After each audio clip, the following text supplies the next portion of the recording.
जय श्री कृष्णा दोस्तों, मैं हूं नरेंद्र अग्रवाल और आप देख रहे हैं नरेंद्र अग्रवाल यूट्यूब चैनल। आज के इस वीडियो में हम आपके साथ गुरुवार की व्रत कथा शेयर करने जा रहे हैं। यदि आप गुरुवार का व्रत करते हैं तो आपको इस कथा को जरूर सुनना चाहिए। यदि आप व्रत नहीं करते हैं तब भी इस कथा को सुनने से इसका फल मिलता है। गुरुवार के दिन, बृहस्पतिवार के दिन भगवान विष्णु का पूजन किया जाता है और जो भी सच्चे मन से भगवान विष्णु की पूजा अर्चना करते हैं, भगवान विष्णु उनकी हर इच्छा को पूरा करते हैं। बृहस्पतिवार का व्रत करने से बृहस्पति देवता भी प्रसन्न होते हैं। बहुत से लोग गुरुवार के दिन बृहस्पति देव और केले के पेड़ की पूजा भी करते हैं। हिंदू धर्म में केले के पेड़ को बहुत ही पवित्र माना गया है। महिलाओं के लिए बृहस्पतिवार का व्रत बहुत ही फलदायी माना गया है और भारत में अधिकांश महिलाएं इस दिन बृहस्पतिवार का व्रत अवश्य करती है। इस दिन गुरुवार की कहानी जरूर से सुननी चाहिए। तो आइए गुरुवार की कहानी सुनते हैं। तो ये बहुत ही प्राचीन बात है, बहुत ही प्राचीन बात। एक समय एक प्रतापी और दानवीर राजा हुआ करते थे।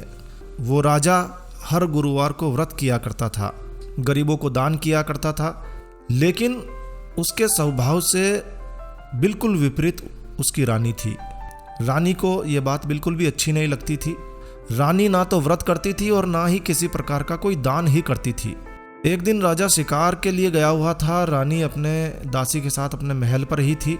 उसी समय गुरु बृहस्पति देव साधु का वेश धारण करके रानी के दरवाजे पर भिक्षा मांगने चले आए, लेकिन रानी भिक्षा देने के बजाय उन्हें टालती रही। रानी ने कुछ काम की बात कहकर टाल दिया कि कुछ देर बाद आना, अभी मैं कुछ काम कर रही हूँ। साधु ने कहा ठीक है। साधु कुछ देर बाद फिर से आया, भिक्षा मांगने लगा। रानी ने फिर से वही कहा कि कुछ देर बाद आना, अभी मैं कुछ काम कर रही हूँ। साधु ने कहा ठीक है। साधु फिर कुछ समय के बाद आया। साधु के इस तरह से बार बार भिक्षा मांगने आने के कारण रानी नाराज हो गई। रानी नाराज हो गई और नाराज होकर कहने लगी, मैं इस दान पुण्य के चक्कर में नहीं पड़ती हूँ। मैं दान पुण्य से तंग आ गई हूँ। कुछ ऐसा उपाय बताओ जिससे मुझे इस कष्ट से मुक्ति मिल जाए और मैं सुखी हो जाऊं। तब साधु ने कहा, अगर तुम ऐसा ही चाहती हो तो मैं तुम्हें जो बताऊं वो तुम्हें करना होगा। रानी ने कहा ठीक है। तब साधु ने कहा कि बृहस्पतिवार के दिन तुम घर को गोबर से लीपना, अपने केसों को पीली मिट्टी से धोना, केसों को धोते समय स्नान करना, राजा से हजामत बनाने को कहना, भोजन में मांस मंदिरा खाना, कपड़ा धोबी को धोने के लिए डाल देना। बस इतना सा काम करना है और इस तरह से 7 बृहस्पतिवार तुम ऐसे ही करना, फिर तुम जो चाहती हो वैसा ही हो जाएगा। ये सब कहकर साधु रूपी बृहस्पति देव अंतर्ध्यान हो गए। अब रानी ने वैसा ही किया जैसा कि उस साधु ने बताया। 3 बृहस्पतिवार बीत गए। 3 बृहस्पतिवार बीतते ही राजा की सारी संपत्ति नष्ट हो गई। इतना ही नहीं, महल में खाने के लिए भी कुछ नहीं बचा। राजा की ऐसी खराब स्थिति हो गई कि दानों दानों को मोहताज हो गया। राजा ऐसी स्थिति को देखकर दूर देश में कमाने चला गया। रानी फिर से घर पर अकेली रह गई। एक दिन रानी ने अपनी दासी को अपनी बहन के पास भेजा और कहा कि वहां से कुछ मांग कर ले आओ ताकि घर का काम तो चल सके। रानी की दासी वहां गई और सारी कहानी सुनाने लगी, लेकिन रानी की बहन ने कोई जवाब नहीं दिया। ये सब देखकर रानी की दासी वहां रुके बिना वापस चली आई। उधर दासी की बहन ने बृहस्पतिवार का व्रत कर रखा था, जिसकी वजह से वो कथा सुनकर और पूजा खत्म करके अपनी बहन के घर आई और अपनी बहन से कहा, बहन मैंने बृहस्पतिवार का व्रत कर रखा था। तुम्हारी दासी घर आई, लेकिन जब तक कथा ना होती तब तक ना बोलते हैं ना उठते हैं और इसीलिए मैंने उसे कुछ नहीं बोला। कहो दासी क्यों आई थी? रानी ने अपनी सारी आप बीती अपनी बहन को सुनाई। बहन ने पूरी बात सुनी और कहा, देखो बहन, भगवान बृहस्पति देव सबकी इच्छाओं को पूरी करते हैं। देखो तुम्हारे घर में कहीं अनाज रखा हो तो देखो। रानी पहले तो नहीं मानी, लेकिन बहन के आग्रह करने पर उसने दासी को अंदर भेजा तो सचमुच अनाज से भरा एक घड़ा मिल गया। यह देखकर दासी हैरान हो उठी और रानी से कहा, है रानी, जब हमें भोजन नहीं मिला तो हम व्रत तो करते ही हैं, क्यों ना हम इनसे व्रत और कथा की विधि भी पूछ लें ताकि हम भी व्रत कर सकें। अब रानी ने अपनी बहन से गुरुवार के व्रत के बारे में पूछा। तब रानी की बहन ने बताया, गुरुवार के व्रत में चने की दाल और मुनक्का से भगवान विष्णु जी का केले की जड़ में पूजन करें, दीपक जलाएं, इसके बाद में व्रत कथा सुनें और पीला भोजन ही करें। इससे बृहस्पति देव प्रसन्न होते हैं। ये सारी बात बताकर रानी की बहन अपने घर वापस चली आई।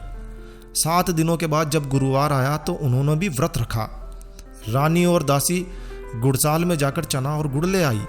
फिर उससे केले की जड़ में भगवान विष्णु का पूजन किया। लेकिन अब पीला भोजन कहाँ से लाए? यहाँ तो खाने के लिए दाना भी नहीं, फिर पीला भोजन कहाँ से लाए? इस बात से वो दोनों बेहद दुखी हो गई। उन दोनों ने गुरुवार का व्रत रखा था, इससे बृहस्पति देव उनसे प्रसन्न थे। बृहस्पति देव ने एक साधारण से मनुष्य का रूप धारण किया, 2 सुंदर थाल लिए। 2 सुंदर थालों में पीला भोजन दासी को देकर चले गए। भोजन को देखकर दासी प्रसन्न हो गई। फिर रानी के साथ मिलकर भोजन ग्रहण किया। इसके बाद रानी और दासी लगातार नियम से गुरुवार का व्रत करने लगी, जिससे उनके पास फिर से धन संपत्ति वापस आ गई। लेकिन रानी फिर से पहले की तरह आलसी बनने लगी। तब दासी ने कहा, रानी, आप पहले भी इस तरह से आलस किया करती थी, जिसके कारण सारा धन नष्ट हो गया था। अब जब भगवान बृहस्पति देव की कृपा से धन मिला है तो तुम्हें फिर से आलस आ गया है।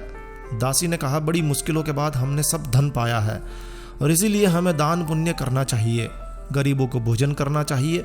इससे कुल का यश बढ़ता है, स्वर्ग की प्राप्ति होती है, पितृदेव प्रसन्न होते हैं। दासी की बात सुनकर रानी अपना धन शुभ कार्यों में खर्च करने लगी और एक दिन उसका पति भी, राजा भी वापस आ गया। इससे नगर में उसका यश फैलने लगा और धीरे धीरे वो सुखी जीवन व्यतीत करने लगे। ये थी बृहस्पतिवार गुरुवार की व्रत कथा। तो बस इस वीडियो को यहीं विराम देते हैं। तो दोस्तों यह कहानी आपको अच्छी लगी हो, यूज़फुल लगी हो तो कृपया लाइक के बटन पर जरूर क्लिक कीजिएगा। और यदि आपने हमारा ये चैनल सब्सक्राइब नहीं किया हुआ है तो कृपया चैनल सब्सक्राइब कर लीजिएगा, क्योंकि इस चैनल पर हम लेकर आते हैं आपके लिए तरह तरह की धार्मिक जानकारियाँ, होम रेमेडीज, होम टिप्स और टेक्निकल नॉलेज। तो सब्सक्राइब करने पर आपको हमारे नए वीडियोस की अपलोड्स लगातार निरंतर मिलती रहेगी। तो अभी सब्सक्राइब के लाल बटन पर क्लिक करके चैनल सब्सक्राइब कर लीजिए। तो एक नया वीडियो, एक नई जानकारी लेकर मैं आपका दोस्त नरेंद्र अग्रवाल फिर मिलूंगा। तब तक के लिए stay healthy, stay happy. Thank you for watching my video. Thanks. जय श्री राम, जय हनुमान।